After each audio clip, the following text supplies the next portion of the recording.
حضرت مولانا شاہ حکیم اختر صاحب رحمۃ اللہ علیہ اپنے خطاب میں فرمایا کہ ایک مرتبہ امریکہ کی ڈگری لیا ہوا ایک بچہ، نوجوان بچہ، جس کا باپ یہاں ہندوستان کے اندر سسک رہا ہے، 20-25 دن سے بیماری کی حالت میں ہے، بستر پر پڑا ہوا ہے، کوئی اپنا کام خود سے نہیں کر پا رہا ہے، ایسی سخت بیماری کی حالت میں 20-25 دن سے بستر پر پڑ کر ہے، بچے کو اطلاع ہو گئی، ڈگری حاصل کر کر یہاں آیا، یہاں آ کر دیکھتا ہے تو باپ کا چہرہ دیکھتا ہے، 20-25 دن سے وہ شیونگ کیا ہوا نہیں تھا، بیماری کی حالت میں کہاں سے شیونگ کر دیں کیا؟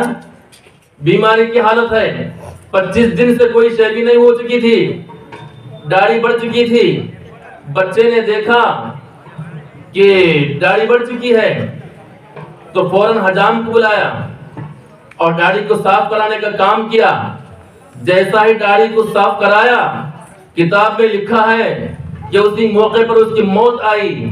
حضرت فرماتے ہیں کہ یہ بچہ حجام کو بلا کر باپ کے داڑھی کو صاف کراتا ہوا یہ کہتا ہے کہ اب مرنے کا وقت ہے میرے باپ کا، میں اس طریقے سے خراب صورت کے ساتھ میں اس کو بھیجنا نہیں چاہتا، اس کو اچھا شیونگ کر کر بھیجنا چاہتا ہوں۔ اس نیت کے ساتھ وہ امریکہ کا ڈگری لینے والا یہ بچہ اپنے باپ کی شیونگ کراتا ہے۔ بزرگوں دوستو، باپ جب مرتا بھی ہے تو مرنے کے بعد بھی ہمیشہ کے لیے لعنت ہی لعنت کے ساتھ بچہ قبر میں بھیجنے والا بنتا ہے۔ اس لیے کہ بزرگوں دوستو، لعنت ہوتی ہے رسول اللہ صلی اللہ علیہ وسلم کی، فرشتوں کی لعنت ہوتی ہے، تو امریکہ کی ڈگری جو صحیح نیت کے ساتھ نہ ہونے کی بنیاد پر وہ بچہ جب آتا ہے تو آخری وقت میں بھی پیغمبر سرکار دو عالم صلی اللہ علیہ وسلم کی سنت پسند ہے اپنے باپ کے چہرے میں رہنے۔ اگر وہی حافظ قرآن ہوتا، جیسے ہی خبر ملتی ہے وہاں سے قرآن کی تلاوت شروع کرتا ہے، وہاں سے قرآن کی تلاوت شروع کرتا اور پھر بہترین طریقے سے نہلاتا، بہترین طریقے سے کفناتا، بہترین طریقے سے دفناتا اور بہترین طریقے سے احسان ثواب کرنے والا بنتا اور بہترین طریقے سے استغفار کرنے والا بنتا۔ مرنے کے بعد بزرگوں دوستوں، بچہ باپ کے حق میں استغفار کرتا ہے تو وہ استغفار باپ کے درجات کی بلندی کا سبب بنتا ہے۔ حدیث میں ہے، رسول اللہ صلی اللہ علیہ وسلم فرماتے ہیں ایک آدمی وہ بھی ہوگا کہ کل قیامت کے دن میں اللہ تعالیٰ جنت میں اس کے درجے کو بلند کریں گے تو یہ بندہ اللہ سے پوچھے گا کہ پروردگار میرا عمل اتنا اونچے درجے کا اتنا تو نہیں تھا، لیکن اچانک میرا درجہ اتنا اونچا کیوں ہو گیا؟ رسول اللہ تعالیٰ فرماتے ہیں استغفاری کا ولدک لگا، تیرے بچے نے تیرے حق میں استغفار کرنے کے صدقے میں یہ درجہ تیرا اونچا ہو گیا۔ اس لیے بزرگوں دوستو، بچہ جب نیک ہے، بچہ جب حافظ قرآن ہے تو یہ بچہ زندگی میں بھی عظمت کرنے والا ہوتا ہے، ہماری دنیا کی زندگی میں بھی ادب کرنے والا ہوتا ہے، مرنے کے بعد بھی یہ بچہ ہمارے حق میں استغفار کرنے والا بنتا ہے، ایثار ثواب کرنے والا بنتا ہے۔ جہاں پانی کی ضرورت ہے باپ کے نام پر بور کا کام کرتا ہے، جہاں مدرسے کی بلڈنگ کی ضرورت ہے باپ کے نام پر مدرسے کی بلڈنگ بنانے کی کوشش کرتا ہے۔ اس طریقے سے ایثار ثواب کا کام بچہ کرتا ہے۔ بزرگوں دوستوں، جو آدمی کو اسلام مکمل طور پر معلوم نہیں ہے، اسلامی طریقہ صحیح طور پر معلوم نہیں ہے، دنیاوی ڈگری بہت اونچی حاصل کیا ہوا ہے، مرنے کے بعد ایثار ثواب کا جو طریقہ ہے اس کو نہیں معلوم ہونے کی وجہ سے بزرگوں دوستوں غلط کام کرتا ہے، اس کے اثرات بھی مرنے والے باپ پر پڑتے ہیں۔ اس لیے بزرگوں دوستوں، ہم اپنے بچوں کو حافظ قرآن بنانے میں، قرآن مجید کو پڑھانے میں فخر محسوس کرنا چاہیے کہ میں اپنے بچے کو انوار العلوم مدرسے میں داخلہ دلا کر میں اپنی دنیا کی زندگی کو بھی آخرت کی زندگی کو بھی بنانے والا بنا ہوں۔ بزرگوں دوستوں، دنیا کی زندگی میں تھوڑے سے سکون کے واسطے، پیسے روپے کے واسطے قرآن مجید کی تلاوت کے سلسلے میں ہمارا خیال نہیں جاتا ہے، حافظ قرآن بنانے کے سلسلے میں ہمارا ذہن نہیں جاتا ہے، جس کی وجہ سے بہت سارا دکھ سہنا پڑتا ہے۔ بزرگوں دوستوں، ہم لوگوں کا ماڈرن زمانہ ہونے کی وجہ سے اور آج کا ماحول اس طریقے سے رہنے کی وجہ سے قرآن کی تلاوت کی طرف، احادیث کو سننے کی طرف، ایمان کے مذاکروں میں بیٹھنے کی طرف، علماء سے تعلق کی طرف ہمارا ذہن نہیں جاتا ہے۔ حالانکہ بزرگوں دوستوں مختصر سی زندگی ہے، مختصر سی زندگی ہے، 60-70 سال کی زندگی ہے۔ یہ 60-70 سال کی زندگی میں کس کا وقت کب ہے گارنٹی نہیں۔ تو ایسی مختصر سی زندگی، ماں کے پیٹ سے جب دنیا کے اندر آئے تو دنیا کے اندر آنا ہم کو معلوم نہیں، اور دنیا سے قبر کے اندر جانا ہم کو معلوم نہیں، کب جاتی کس حالت میں جاتی معلوم نہیں، کب آتی کس حالت میں آتی نہیں معلوم ہے۔ ماں کے پیٹ سے آپ باہر آئے اور پھر قبر کے پیٹ میں جانے کے درمیان میں جو زندگی ہے بالکل مختصر سی زندگی۔ جس طریقے سے ماں کے پیٹ سے آنا ہمارے اختیار میں نہیں ہے، اسی طریقے سے دنیا سے قبر میں جانا ہمارے اختیار میں نہیں ہے۔ تو فرماتے ہیں علماء کرام کہ دونوں کے درمیان کی جو مختصر زندگی ہے، اس مختصر سی زندگی بھی ہمارے اختیار میں نہیں ہونا چاہیے، قرآن اور حدیث کے اختیار کے مطابق ہماری زندگی گزارنا چاہیے۔ اس لیے بزرگوں دوستوں ہم اپنے بچوں کو ڈاکٹر بناتے ہیں یا انجینئر بناتے ہیں تو مکتب کے ذریعے سے اپنے بچے کو پہلے قرآن پڑھنے والا بنائیں، دینیات حاصل کرنے والا بنائیں، صحیح عقیدہ اس کے ذہن میں بٹھائیں، اللہ پر ایمان، پیغمبر پر ایمان مضبوط بٹھائیں۔ اس کے بعد ہم اپنے اسکولوں کو بھیجتے رہیں۔ اسکول کو بھیجنے سے پہلے بھی بچے کو نصیحت کرنا، بچے کو نصیحت کر بھیجنا چاہیے، ایمان کی اہمیت دے کر بھیجنا چاہیے، ورنہ تو ایمان پر ڈاکہ ڈالنے والے آج بہت سارے ہیں، بہت سارے ہیں۔ پلاننگ کے ساتھ ایمان پر ڈاکہ ڈالا جا رہا ہے، ہر ایک کو معلوم ہے پلاننگ ہو رہی ہے۔ تقریباً صرف محکموں کے سروے کے اعتبار سے یہ بات ملتی ہے کہ لاکھوں کی تعداد میں کئی لڑکیاں اپنے ایمان کا سودا کر چکے ہیں، کئی لڑکیاں ایمان کا سودا کر چکے ہیں محبت کے چکر میں۔ اللہ ہماری حفاظت فرمائے۔ اس لیے بزرگوں دوستوں ہم اپنی لڑکی کو کالج کو بھیج رہے ہیں تو پہلے ایمان کا سبق دیں۔ بیٹا ایمان کے ڈاکو بھی ہیں، جان کے ڈاکو بھی رہتے ہیں۔ جس طریقے سے جان کے ڈاکوؤں کے بارے میں اس کو نصیحت کر بھیجتے ہیں، اس سے کہیں زیادہ ایمان کے ڈاکوؤں کے بارے میں نصیحت کر بھیجنا چاہیے۔ ایسے پلاننگ کے ساتھ میں ایمان پر ڈاکہ ڈالا جا رہا ہے۔ اس لیے بزرگوں دوستوں آنے جانے میں نگرانی، گھر میں آنے کے موبائل میں نگرانی ہونا چاہیے۔ ہر اعتبار سے نگرانی کریں گے تو اپنے بچوں کی ایمان کی حفاظت ہو سکتی ہے۔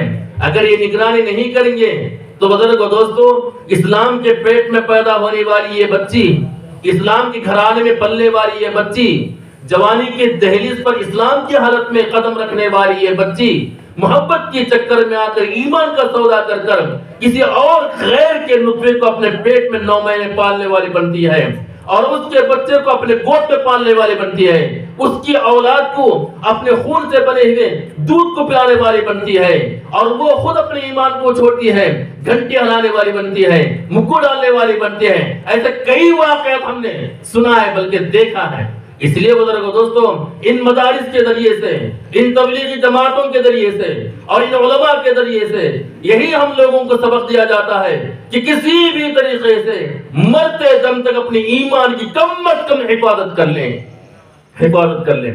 جس کے دل کے اندر رائے کے دانے کے برابر بھی ایمان ہے اللہ اس کو جنت دیتا ہے کسی نہ کسی موقع پر۔ اس لیے بزرگوں دوستوں جنت کے لیے دنیا کے اندر ایمان کا سودا کبھی نہیں کرنا چاہیے، 4 پیسوں کے واسطے ایمان کا سودا نہیں کرنا چاہیے۔ خود کی بھی ایمان کی حفاظت کرنا، اپنے بچوں کے ایمان کی بھی حفاظت کرنا۔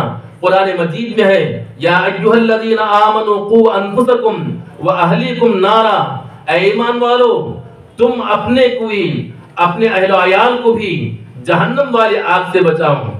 اللہ تبارک و تعالی قیامت تک آنے والے مسلمانوں کو ایک میسیج دیتے ہیں، ایک نمونہ پیش کرتے ہیں ایک ایمان والوں کا۔ آج کے ان مشکل حالات میں مسلمان اپنے ایمان کی حفاظت کرنے کے لیے قرآن مجید میں ایک ایمان والے کا نمونہ پیش کرتے ہیں۔ ضرب اللہ مثلا للذین آمنوا، ضرب اللہ مثلا للذین آمنوا، اللہ نے ایک نمونہ بیان کیا کن لوگوں کے لیے؟ ایمان والوں کے لیے ایک نمونہ بیان کیا۔ کیا نمونہ بیان کیا؟ ایمان کا نمونہ بیان کیا۔ کس کا؟ یہ آیت جو نازل ہو رہی ہے پیغمبر پر نازل ہو رہی ہے، صحابہ کے زمانے میں نازل ہو رہی ہے۔ ابوبکر صدیق موجود ہیں، عمر بن خطاب موجود ہیں، عثمان غنی علی رضی اللہ عنہ موجود ہیں۔ ان صحابہ کرام کی موجودگی میں پیغمبر پر اللہ اپنا کلام نازل کرتا ہے۔ دیکھو سنو، ایک ایمان والے کا نمونہ میں بیان کرتا ہوں۔ ہر ایک کے ذہن میں ایک بات آئی ہوگی کہ صحابہ کے زمانے میں کون سے ایمان والے کا نمونہ اللہ تعالیٰ پیش کرتا ہے؟ کسی نبی کے ایمان کا نمونہ پیش کرتا ہے، یا کسی نبی کے بیوی کا ایمان کا نمونہ پیش کرتا ہے، یا کسی نبی کے بچے کے ایمان کا نمونہ پیش کرتا ہے؟ قرآن کہتا ہے نہ نبی کے ایمان کا نمونہ، نہ نبی کے بچے کا ایمان کا نمونہ، نہ نبی کی بیوی کے ایمان کا نمونہ، نہیں، ایک عورت کے ایمان کا نمونہ پیش کرتے ہیں۔ للذین آمنوا امرأۃ، ایک عورت کے ایمان کا نمونہ پیش کرتے ہیں، اور عورت بھی کون؟ نبی کی نہیں، کٹر دشمن فرعون کی بیوی کے ایمان کا نمونہ پیش کرتا ہے اللہ تعالیٰ۔ ضرب اللہ مثلا للذین آمنوا امرأۃ فرعون کی بیوی کو، ان کے ایمان کو نمونے کے طور پر اللہ تعالیٰ پیش کرتے ہیں۔ آمنوا امرأۃ فرعون، جبکہ اتنا کٹر دشمن کہ اس کی سلطنت کے ختم ہونے کا نجومیوں کی طرف سے بات آئی کہ بنی اسرائیل میں لڑکا پیدا ہوگا، تو بزرگ و دوستو قرآن مجید میں یذبحون ابناءکم ویستحیون نساءکم، بنی اسرائیل کے بچوں کو ذبح کرتا، عورتوں کو چھوڑتا، عورتوں کو اپنا باندھی بنا لیتا، کام میں لگا لیتا۔ اس طریقے سے 70,000 بچوں کو قتل کر دیا ہے۔ انا ربکم الاعلی بولتا۔ تو ایسا فرعون کے دربار میں، محل میں، اس کی بیوی آسیہ ایمان لے آتی ہے، اس کے ایمان کو نمونے کے طور پر اللہ تعالیٰ پیش کرتے ہیں۔ ظاہر بات ہے جو کوئی فرعون کی نافرمانی کرتا، فرعون اتنی سخت سزا دیتا، اتنا سخت سزا دیتا۔ وہ فرعون ذی الاوتاد، میخوں والا فرعون، یعنی میخوں وہ مار کر سزا دیتا تھا۔ جو کوئی فرعون کی نافرمانی کرتا تو اس کے ہاتھ و پیر پر میخیں گاڑتا تھا فرعون۔ چنانچہ حضرت آسیہ کے سلسلے میں ان کا ایمان کا جب اظہار ہوا، ہر طرح سے سمجھایا فرعون، اس کے باوجود وہ اپنے ایمان پر مضبوط رہی، اپنی آنکھوں سے دیکھتی رہی۔ اتنا سخت سزا دیتا ہے فرعون، اس کے باوجود بھی اپنے ایمان کو مکمل طور پر ڈٹ کر ہے۔ بزرگو دوستو، ایسے سخت سزا کو دیکھ کر بھی، سن کر بھی، پا کر بھی فرعون کی بیوی آسیہ جس طریقے سے اپنے ایمان کی حفاظت کی، بلکہ جب فرعون کی طرف سے چومیخا کرنا یعنی میخوں کو مار کر سزا دینے کا وقت آیا، ان کی ہتھیلی میں، پیروں میں، سینے میں میخاں کیل ٹھوس کا سزا دینے کا موقع آیا، تو اس موقع پر یہ فرعون کی بیوی آسیہ دعا کرتے رب ابن لی، اذ قالت رب ابن لی عندک بیتا فی الجنہ، پروردگار اپنے پاس جنت میں میرے لیے ایک گھر بنا دے، پروردگار ایک گھر بنا دے، رب ابن لی عندک بیتا فی الجنہ ونجنی من فرعون سے مجھے بچا لے اللہ، فرعون کے اس عمل سے مجھے بچا لے، ونجنی من فرعون وعملی ونجنی من القوم الظالمین، ظالم کی ظلم سے مجھے بچا لے اللہ۔ تفاسیر میں ہے کہ فرعون کی بیوی جب اس سزا کو دیکھ کر اللہ سے دعا کی تو جب سزا کا سلسلہ شروع ہوا تو بعض روایات میں ہے کہ اس موقع پر اللہ تعالیٰ کو پیاری ہو چکی ہے، اس حالت میں اس کو سزا ملی۔ تو بزرگو دوستوں، فرعون کے دربار میں فرعون کی بیوی ایسے سخت ماحول میں اپنے ایمان کی حفاظت اپنے ایمان کی حفاظت کی ہے، اس کے ایمان کو نمونے کے طور پر ہم لوگوں کو پیش کرتے ہیں۔ ضرب اللہ مثلا للذین آمنوا، اے ایمان والو دیکھو اس سخت ماحول میں ایمان کی حفاظت کی ہے۔ آج بھی بزرگو دوستوں، نوکری کے اعتبار سے بھی مسلمان نام ہونے کی وجہ سے نوکری نہیں ملتی، مسلمان نام ہونے کی وجہ سے طرح طرح کے تکالیف ہو سکتے ہیں، لیکن ایسے حالات میں اپنے ایمان کی حفاظت کرنا اصل چیز ہے۔ اپنے ایمان کی حفاظت کے لیے اللہ تعالی مثال کو نمونے کے طور پر بیان کیا ہے۔ اس لیے بزرگو دوستو، اپنے گھر میں قرآن کا ماحول پیدا کریں، اپنے محلے میں مکتب کا ماحول پیدا کریں اور اپنے گاؤں میں ایک مدرسے کا ماحول بنائیں، اپنے بچوں کو پڑھائیں، اپنے محلے کے بچوں کو پیش کریں، قرآن پڑھنے والے بنیں، مسلمان بنائیں۔ اس طریقے سے ہم کریں گے تو انشاءاللہ ہمارے اندر بھی یہ ایمان محفوظ رہتا ہے، بچوں کے اندر بھی ایمان محفوظ رہتا ہے۔ ان حافظ قرآن سے جنت میں جانے کے لیے ویزا حاصل کرنے والے ہم بنتے ہیں۔ اللہ تعالیٰ سے دعا کیجیے ہم تمام کو ان باتوں پر عمل کرنے کی توفیق نصیب فرمائے۔